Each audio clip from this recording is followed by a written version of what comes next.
정순신 변호사의 아들이 고등학교 시절 학교 폭력으로 전학 조치됐던 것으로 KBS 취재 결과 파악됐습니다. 이런 사실은 이번 인사검증 과정에서 전혀 파악되지 않았습니다. 최유경 기자의 단독 보도입니다.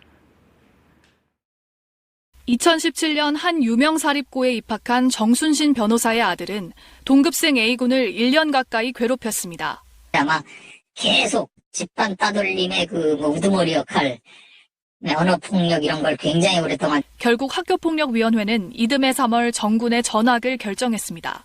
정군은 재심을 청구한 데 이어 행정소송과 집행정지 신청까지 가능한 모든 법적 대응에 나섰습니다.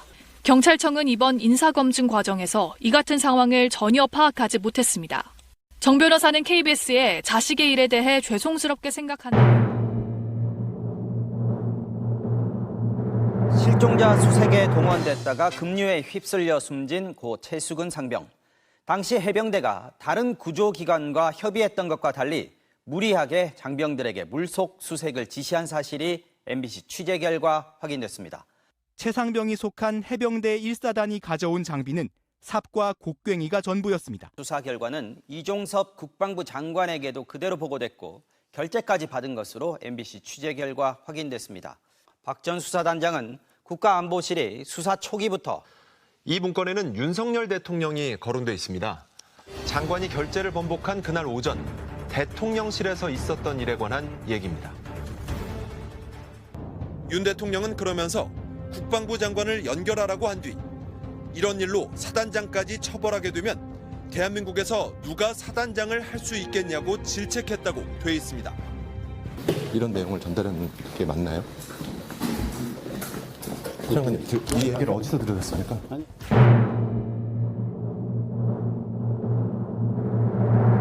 LH 인천검단 신도시 아파트 외벽에 철근 누락 사실이 드러난 뒤 지난 7월 나온 보고서입니다. 애초 필요한 철근의 양을 잘못 계산해 설계도면에 적어 넣으면서 대규모 누락 사태를 촉발한 설계업체가 작성했습니다. 철근이 빠진 6개 구간에서 수직 방향으론 110mm 간격으로, 수평 방향에선 150mm 간격으로 철근이 들어갔어야 했다고 명시됐습니다. 보고서엔 이어 원래 필요한 양보다 수직과 수평 방향으로 각각 4분의 1과 3분의 1씩만 철근이 들어갔다는 내용이 담겼습니다. 철근 누락률이 평균 잡아 70%에 달하는 셈입니다. 하지만 YTN 보도 이후 LH는 같은 설계업체가 낸 자료를 바탕으로 하면 누락된 철근 비율이 최소 17%, 넉넉히 잡아도 50% 정도라고 반박했습니다. 그런데 2달 전 보고서에서는 일정했던 철근 간격이 이번 자료에서는 제각각으로 달라졌습니다. 수직 방향에서 110mm였던 간격이 최대 450mm까지 늘어났고 수평 방향에서도 최대 280mm까지로 넓어졌습니다. 이렇게 간격이 커지면 필요한 철근의 양이 줄기 때문에 누락된 철근 비율도 자연스레 낮아질 수밖에 없습니다.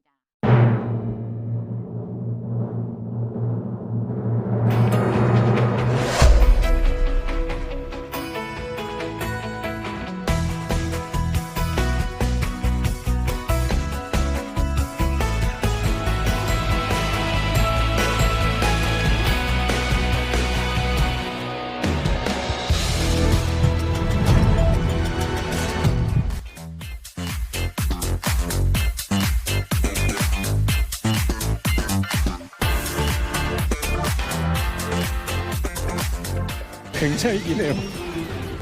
이 LED 구명조끼가 번쩍거리는 게 눈에 보이세요? 저희 라이트를 한번 꺼보겠습니다. 이 낮 동안에 태양광으로 충전을 해서 저렇게 불빛이 한 6시간 정도 지속된다고 합니다.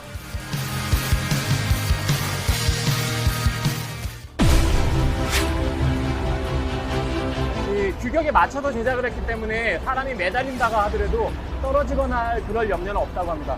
실제로 그런지 제가 올라가 보겠습니다.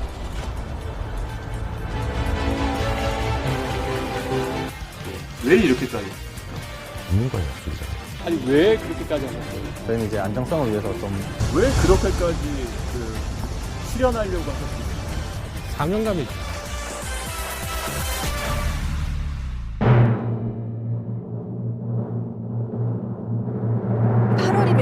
이곳에 전 세계에서 4만여 명의 청소년들이 모일 예정입니다. 그렇다면 8년 전 일본 야마구치에서 열린 세계 잼버리는 어땠을까요?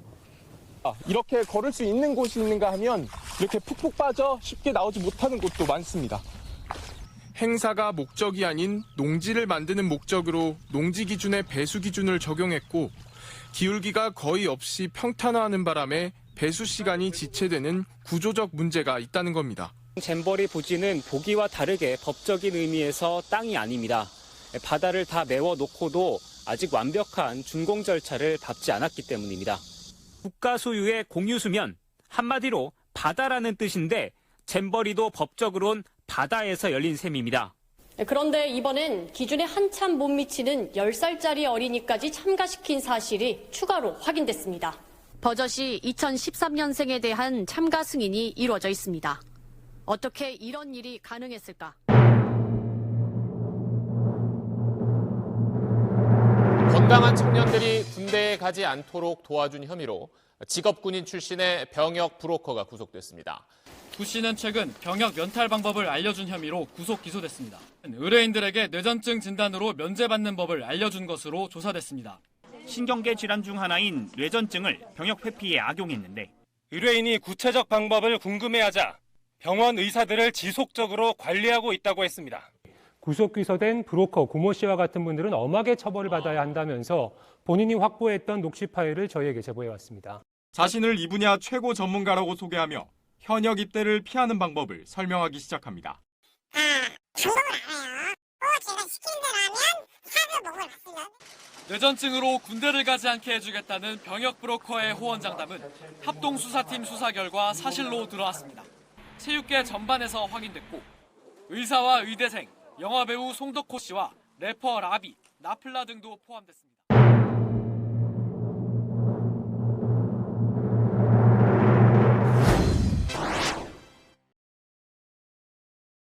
이 홍콩 지수에 연동하는 주가 연계 증권 상품이 KB국민은행을 시작으로 16조 원어치 판매됐는데 이대로 가면 내년 상반기에만 3조 원, 연간으로는 6조 원까지 손실이 날 수도 있습니다. 최은미 기자가 단독 보도합니다. 아파트를 판 돈 9억 원이 반토막날 위기에 처한 74세 이모 씨. 안전한 걸 해달라고 이렇게 부탁까지 했는데 어떻게 이렇게 속이고 이거를 이렇게 가입을 시키 이런 얘기예요. 나는 그냥 그거 적금이라고 생각한 거예요. 동의하시면 동의합니다. 로 대답해 주십시오. 동의합니다. 그러시면 돼. 동의합니다. 그냥 말씀하세요. 편하게. 여기 됐어요? 이 녹음 형식이라고 얘기하니까 그냥 진짜 뭐 바보같이 부르는 대로 따로 대답하고 했던 거지. 가서 저 분노라도 울분이라도 내가 여기를 해야지. 여기다가 내 좋겠다 그래갖고 지금 뭐 비가 오든 말든 나온 거예요. 저는 다른 투자도 할 줄도 모르고요. 은행 다니면서 정기예금하고 은행을 믿고 가입한 제가 죄인입니까?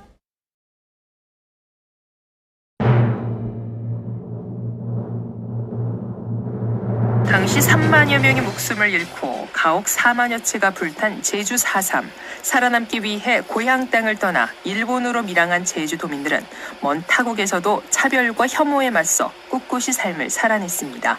제주 CBS는 일본 현지에서 70여 년 유령 같은 존재였던 그들을 추적했습니다.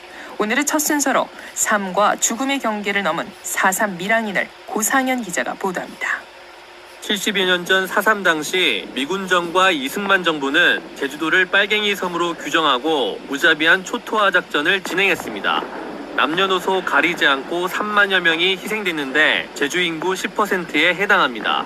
가옥 4만여 채가 불에 탔으며 중산간 마을 300여 곳은 폐허로 변했습니다. 4.3 광풍 속에서 살아남기 위해 도민들은 일본으로 밀항을 떠났습니다.